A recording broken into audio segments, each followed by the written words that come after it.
很多天津本地人都未必知道本地的这家宝藏博物馆，它是中国最早的自然历史博物馆之一，也曾被写进克苏魯小說裡，成為故事的背景板。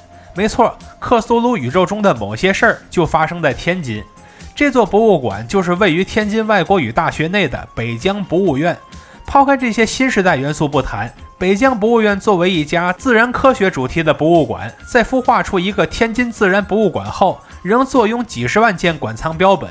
就這個數字，不僅在全國名列前茅，哪怕放到全世界，也是個很能打的水平。博物館的創建者是法國傳教士兼博物學家桑志華。我們今天便要来到此處，看看北疆博物院的實際參觀體驗到底是什麼樣子的。大家好，我是徐工，這次一定點關注，下次旅行不迷路啊！我目前在这个地方是天津的北疆博物院啊，一會兒我們來好好的逛一逛着。我是2025年5月過去的，去之前記單途中方法預約，然後憑預約記錄進天津外國語大學西北四門，再走上幾步就到北疆博物院門口了。它所在的這座大樓居然是全國重點文保單位，這是一座民國年間的建築。大框架是厚重敦實的羅馬式風格，紅磚是天津本地產的磚，窗戶抬高加深，以避免光線直射標本。大門外側十字架代表桑志華自身的宗教信仰，這就是折中主義建築，糅合了很多不同的要素。它的對面則是創辦人桑志華的故居，這個房間是天津市文保單位。現在我們走進北疆博物院內部，能看到序廳裡密密麻麻擺着大量的動物化石標本。它這個布展風格和國家自然博物館有點像，雖然坐擁很多珍貴藏品，但全都是折疊的狀態。因為地方小，所以鋪不開詳細的說明。說到布展，天津自然博物館要好一些，因為它的空間相對舒展，物品分類上也會更加清晰。在這個視角下，依然讓人印象深刻的展品包括護稜齒象的臼齒，還有一整隻披毛犀的骨架，難得它外形如此完整。此外還有一組象牙，其中擺在正面的2顆象牙看起來尤其大。此外還有布氏針織角鹿的頭，它這個枝枝杈杈的鹿角讓人看一眼就難忘。現在我們通過這道掛着鹿頭的大門抵達下個房間。這個展廳裡提到，建館人桑志華是法國博物學家，也是北疆博物院創始人。他曾在山東、山西一帶考察，所帶回來的文物以新石器時代文物為主，其中還包含一塊新石器時代的大玉璧。下個區域的新石器時代文物則來自河北，如果再往前走，還能看到來自內蒙的新石器文物。看到後邊，發現還有舊石器時代的文物，但佔比較少。而牆上則有桑志華在甘肅的舊石器時代遺址所留下的照片。另外，這個屋裡有一顆牙齒是單獨陳列的，它就是核桃人牙齒，中國境內首個人類化石。可惜館內這件是複製品，原件去哪兒了呢？我們視頻最後說。看完這些，我們準備登上2樓。進到下個展廳的時候，聞到了一股很濃的藥味。這個屋裡的展品基本上都是哺乳動物標本，此外牆上還懸掛着很多的獸皮，其中比較搶眼的是一對狐狸標本，因為它們的毛色光潔，看起來比較漂亮。下個區域的標本則是以鳥類標本為主，這都是桑志華神父在上世紀20-30年代置辦的。後邊的瓶子裡浸泡着爬行動物標本，同樣也是百年文物。再往後還包括魚類標本，但都是脫水的魚。看到後面大批的蝴蝶標本，就想起一個相熟的瑜伽教練，給他講小時候抓一堆蝴蝶，然後存到鞋盒子裡，結果養出一堆毛毛蟲大軍的逆天故事來。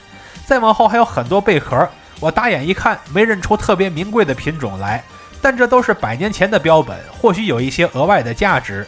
再往後是植物標本，包括在自然博物館中很少見到的木頭段，還有2羅漢果。我從小就喝這玩意兒，吃藥的量賽過吃飯。最後還有大量的靈芝，而且都是稀奇的大朵。至此，我們就逛完了這個展廳。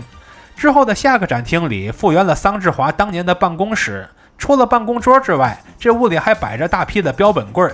仔細看櫃子上還寫着內藏標本的類別標籤。越過這個房間後，發現這邊居然還有3樓。然後我在3樓發現了一個圖書室，這邊收藏着大批18到19世紀的學術著作，包括中文書、法文書、拉丁文書、俄文書、日文書、德文書、英文書等等。對應的實物還包括印版，這是用來印圖片的工具，在沒有 AI 的時代，可以用它來代替手繪。後邊還展出了桑志華本人的著作，上面寫的離桑就是他的姓氏。再下个房间是科学考察历程展，这屋是用库房改的，它的职责是給標本分類。往前走進第一展時，就正式進入了主題。在1914年，法國神父兼博物學家桑志華抵達天津，頂着一個法國進士的頭銜開展考察，並將收集標本的博物館設立在天津。現場用地圖的方式展出了他考察20多年的路線圖，基本全都分布在北方各省。在當時的中國，桑志華的發現成果是很有開創性的，比如三隻馬動物群就是由他首次發現的。現場對應的展品就有3隻馬的牙齒化石。另外，中國的舊石器發掘工作也是從他這邊開始的，對應的文物中也有不少舊石器時代的石器。此外，還展出了桑志華的標本桶，北疆博物院的含金量就是這麼一桶一桶寄回來的。當然，也有一些文物被他寄回了法國，也被收藏在了博物館裡。當時參與考古的人，除了桑志華的搭檔法國人德日進之外，也有各地當地的工人被召集到了發掘工作中。這裡再次提到了那顆重要的核桃仁牙齒的出土位置。看完這些，我們準備下樓了。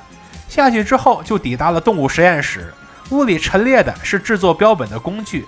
其實直到現在，這些工具也在實驗室應用着，而那些裝昆蟲的小盒子也在博物館中經常出現。旁邊還有個樟腦壓制機，樟腦可以用來給標本防腐，避免其他生物滋長。甚至現場還敞開了一個櫃門，讓我們品味樟腦的味道。然後我們走進下個展廳，這邊書接前文提到了桑志華的植物科學考察經歷。他曾邀請多國植物學者來此開展合作研究，有俄國、奧地利、愛爾蘭等多國專家。怪不得剛才樓上能找到多國文字文獻呢。現場除了展示大批當初的植物標本外，還提到了桑志華開闢的北疆植物園。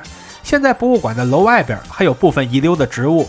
後面簡要介紹了北疆博物院從誕生到演化為天津自然博物館的經歷。之後，天津自然博物館搬到了現在新館的位置，而北疆博物院在歷經整頓之後，於2016年再次開放。這就是過往的經歷。至此，我們就逛完了北疆博物院的本體。但是我們先別走，因為對面還有個桑志華故居。走進故居後，還能看到桑志華的半身銅像。再往裡邊走，就能看到他更詳細的生平，也提到了他實地興建博物館的往事。前前後後，他花了25年的時間。現場的報紙上還貼着民國期間的北疆博物院開幕新聞，後面介紹了桑志華重要的合作人員，以及北疆博物院所出版的重要文獻，還有到訪此處的中外學者列表，其中甚至還混進來了一個瑞典國王。最後臨到看完才發現，那個重要的核桃仁牙齒現在已經下落不明了。至此，我們就徹底逛完了北疆博物院。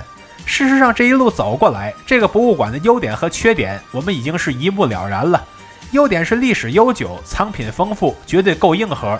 缺點除了展品高度折疊之外，展覽主線也不夠清晰。博物館本體這邊雖然有桑志華的生平脈絡，但位置太靠後了不說，關鍵是還被一個實驗室給截斷了。這個體驗是不夠連貫的。另外，桑志華到各地考察的事兒本該後置的，但卻給前置了。這樣的布局，新手看起來是很容易混亂的。那麼作為遊客，我們該怎麼解決這個問題呢？很簡單，那就是先逛桑志華故居，提前把脈絡梳理清楚，再去逛博物館，就不怕它顛倒破碎了。當你事先了解他的生平以及科考路線之後，再去看那些各地出土的文物，就會更有代入感，也知道該重點看哪裡。你的參觀體驗會比先看博物館後看故居要好上很多，也願你在天津能享受到一段更為美好的旅途。看到這裡的朋友，歡迎點讚、收藏、加關注，和徐工一起讀城，一起旅行。